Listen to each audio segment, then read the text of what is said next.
Hello, kumusta po mga kadayo? Magandang hapon po sa inyo. At dahil nag-grave po ako sa ulam na balbakwa, no? Magluluto po ako ng sarili kong version sa balbakwa. Dahil nagugutom ako sa balbakwa na yan, ipagluluto ko po kayo. Tara mga kadayo, saglit lang po lutuin ito dahil palagi kong kinakain. Nakikita ko ang itsura nito, kaya kaya kong lutuin. Tara, magluto tayo mga kadayo.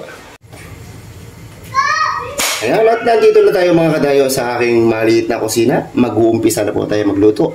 Napakabilis lang po lutuin itong ating lulutuin balbakwa mga kadayo. At sana'y magustuhan nyo. Magpapainit lang po tayo ng ating kawali. At kapag mainit ang kawali natin, maglalagay tayo ng mantika. Ayan, konting mantika lang po. Una ay ilalagay po natin itong bawang. Tapos po ng bawang natin ay sibuyas. Siyempre yung ating luya. At dahil takam na takam ako sa balbakwa mga kadayo, naisipan ko ngayon na ako mismo ang magluluto dito sa aking kinatatakamang ulam. Ilalagay ko na rin po yung ating dahon ng laurel. Ayan. At yung ating aswete. Ito yung magpapakulay mga kadayo.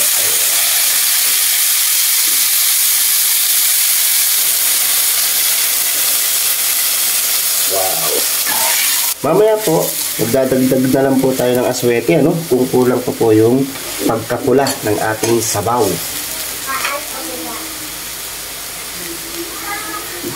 Ito na po yung ating pinalambot na balat ng baka. Yan. Ihalo-halo po natin ito. Ayan.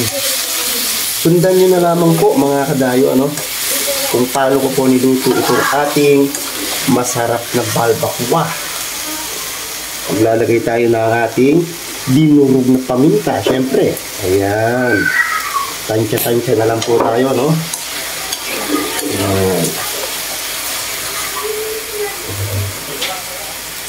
Ang ilalagay po natin sa sabaw ay yun pong ginamit po kanina natin dito sa pagpapalambot ng balat ng baka. Para nandito pa rin po yung sarap. Ayan, kita nyo mga kadayo, Ayan, dahil natatakap ako sa balbakwa, pagluluto tayo. Ayan, dagdag po ng sabaw. Huwag naman po maraming sabaw, Tama lang po yung sakto kung tawagin para medyo malapot-lapot po yung sabaw.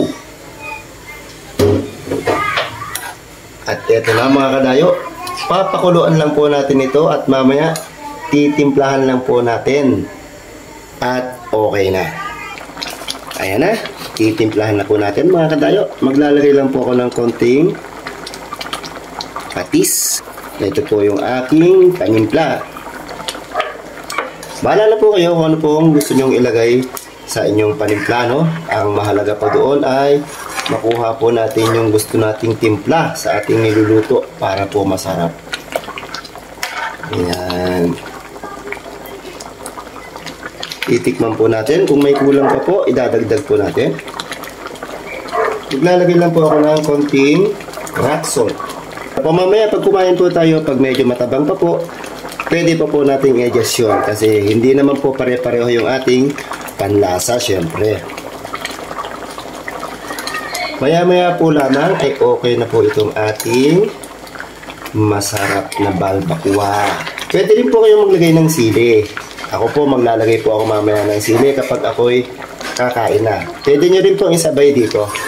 Kaya po hindi ako naglagay ng sili dahil po may bata po, Mamaya po pag kakain na tayo, maglalagay na rin po tayo ng sarili nating sausawan, Pwede lagyan natin ng patis, yung maliit na lagayan natin ng sausawan at lagyan natin ng sili yan.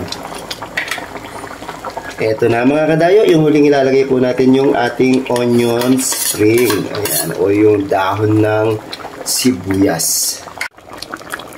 Ito na mga kadayo, yung aking sariling version sa pagluluto ng balbakwa. Simple lang po ito mga kadayo dahil nag-grave lang po ako sa balbakwa kaya ako nagluto. Maraming salamat mga kadayo. Sana'y nagustuhan nyo ito. Tara, tikman na po natin. Masyadong malambot na po ito.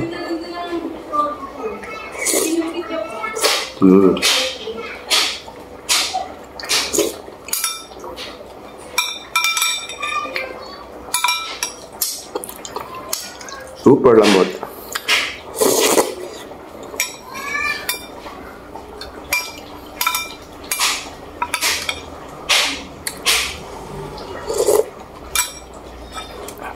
So ayan mga kadayo, at sana nagustuhan niyo po itong aking nilutong balbakwa, no? Sa sobrang takam ko po talagang nagluto po ako. Ayan.